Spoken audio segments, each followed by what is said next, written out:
ښه بله مسله دلته ده، دا ډېره فایدهمنه مسله ده.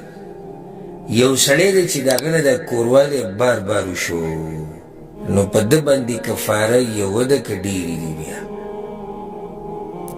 اصل کې د دې مسلې دوه صورته دي، په هغې اول ځان پوه کول پکار دي. د دې مسلې څو صورته دي؟ دوه. یو دا دی کوروالی تې ډېرې پیرې وشو او په مختلفو ورځو کې وشو. لکه یو سړی دی دوه پیرې کوروالی وکړو او په څو ورځو کې وکړو؟ په 2 ورځو کې وکړو. 2 پیرې کوروالی او په 2 ورځو کې وکړو. بیا راغی تپوس وکړو چې په ما باندې به څو کفارې؟ نو موږ به ورته دا وایو جواب داسې دی که چېرته د دې اولې ورځې کفارې ورکړي او بیا یې د هغې نه بعد کوروالی کړی، نو بیا خو په دویمه کفاره شتي. دا خو واضح شوه. لکه یو سړی دی په اولنۍ ورځې د ښځې سره کوروالی وکړو، بیا لږ ډاري کې غلام آزاد کړو، نو کفاره یې ورکړه. سبا بیا کوروالی وکړو، نو اوس په ده باندې خو بله کفاره شتي، ځکه چې دغه تېرې قصه خو څه شوه؟ ختمه شوه. ځکه چې هر ورځ ځان له عبادت او مستقل عبادت دی. دریم حال به داسې د ده چې د اولنۍ ورځې کفاره یې نه ده ورکړې، اولنۍ ورځې کوروالی وکړو او بیا په دویمه ورځ کوروالی وکړو. د اکثرو اهل علمو دا قول دی، د اکثرو اهل علمو چې په ده باندې د هرې ورځې ځان له کفاره ده. دا د اکثرو اهل علمو قول دی. ولې د هرې ورځې ځان له کفاره ده؟ همیشه یې بې حرمتي کړې ده او هره ورځ ځان له مستقل و عبادت دی. دویم قول د بعضو علماو دا دی چې نه، په ده باندې صرف یوه کفاره ده، په ده باندې صرف یوه کفاره ده. وجه دا ده وایي دا کفارې ټولې د یو جنس نه دي، یو کار یې کړی دی، نو چې جنس یو دی بس مثلا یوه ده، کفاره پې یوه شو. احتیاط په د اولني قول کې دی. احتیاط په کوم قول کې؟ په اولني کې. هغه اولنی څه دی؟ د هرې ورځې به جدا کفاره ورکړي. خو داسې کیدی شي چې یو خبره د طاقت نه بهر وي، لکه څنګه چې تا به اوس تپوس کړی، نو په دغه حالاتو کې بیا په انشاءالله زه یم چې په دې دویم قول فتوا ورکولی شي چې یوه کفاره ورکړي، نو خبره به انشاءالله واضح وي. ځکه چې کله نه کله یو خبره د طاقت نه بهر وي او مخکې توی شوي او راشي او بیا وروسته تپوسونه کوي او خبرې کوي، نو هغه بې ځانله مسله وي. خو که چېرته داسې ورځ دوه درې ورځې کوروالی کړی او بیا راغی تپوس یې وکړو، نو بیا احتیاطي قول دغه دی چې د هرې ورځې لپاره د ځان له کفاره ورکړي. والله اعلم. ما وی د دې مسلې دوه صورته دي، دا خو جدا جدا ورځې شو. دویم صورت یې دا دی یو سړی دی په یو ورځ کې ډېر کوروالی کړي، ډېرې پیرې کوروالی کړی، هغه ورځې جدا وي که نه. دلته اوس ورځ یوه ده، خو په یو ورځ کې ده نه څو پیرې کوروالی کړی دی او بیا راغی تپوس یې وکړو، نو جواب کې به ورته موږ دا وایو که چېرته د اولني کوروالی کفاره دې ورکړي او بیا دې کفاره کړي، چې اولني کوروالی کفارې نه ده ورکړې او په هغې پسې بیا هم کړې ده او بیا هم کړې ده، نو دا خو دې کې د علماو اختلاف نیسي چې کفاره به صرف یوه ورکړي. پوه شوې که نه؟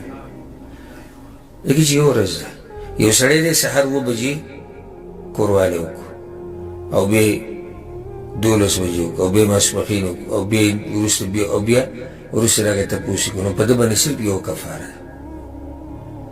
مسله دلته ده چې دې کله اولنی کوروالی وکړي، اولني پیر کوروالی وکړي، نو دا لاړ او کفاره ادا کړه، لاړ کفاره یې څه کړه؟ ادا کړه. بیا چې راغی واپس کور ته نو بیا یې کوروالی وکړو. اوس پوه شوې دې کوي کې فرق څه دی؟ هغې کې دې کې هغې کې فرق دا دی په دې اولني حالت کې چې ده کفاره نه ده ورکړې خو کوروالی څو پیرې وکړو. دلته یو پیر کوروالی وکړو لاړ کفاره یې ورکړه لکه غلام یې ازاد کړو وایو. بیا چې کله کور ته راغی بیا یې کوروالی وکړو.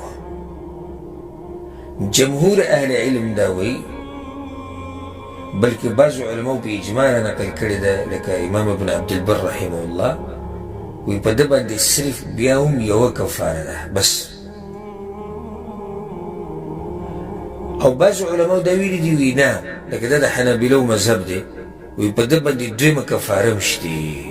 وی په ده باندې دویمه کفاره شتې.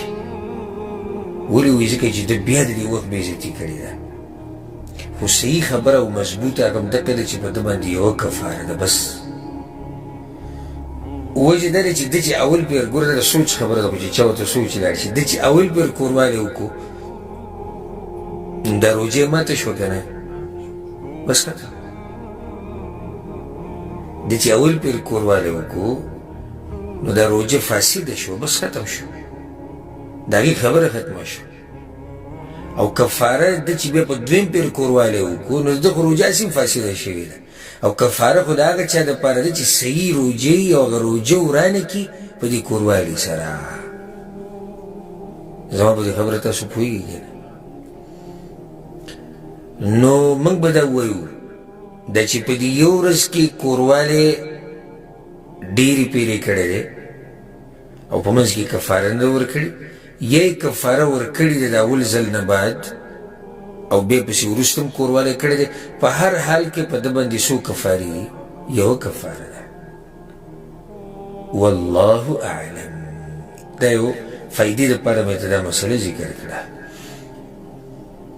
بله مسله دلته دا یاده کوي لکه څنګه چې ما لږ ساعت مخکې تاسو ته تذکره وکړه چې دا کفاره په اختیار سره نه ده دا په دغه ترتیب سره ده. دا راجح قول هم دقه دی.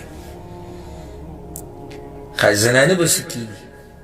دلته مسله د زنانه هم ده که لکه صحیح شوه دا سړی چې راغی د پیغمبر صلی الله علیه وسلم خواته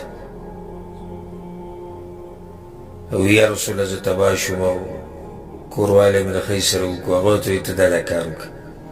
د دې زنانه به څه کېږي چا سره چې کوروالی کړی؟ نو بعضو علماو دا ویلي دي وایي د دې حدیث نه داسې ښکاري چې په زنانه باندې څه نشتي.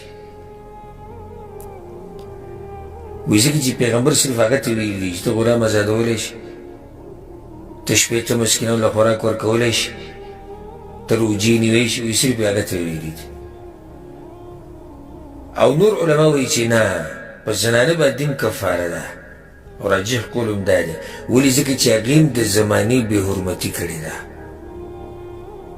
هغې هم د زمانې بې حرمتي کړې ده. رمضان دې میاشتې ته وګوره او هغې دا کار کړی ده بې حرمتي کړې ده نو په هغې هم کفاره ده. الا دا که چېرته دې خاوند ورسره زور زبردستي کړي نو بیا په ښځه باندې څه نشته. پرون کابل زموږ دا مسله بیانه کړه چې هر خبره چې هغې سره روجه ماتېږي کې دا شرط دی چې دا به د په ارادې شي وي دا به د په ارادې سره شي وي. نو که چېرته په دې زنانه باندې زور زبردستي د خاوند راوستي او د هغې داسې بیا ورسره کوروالي ته راضي شوي نو په داسې حال کې په زنانه باندې څه نشتي. په داسې حال کې زنانه باندې څه نشتي. والله اعلم.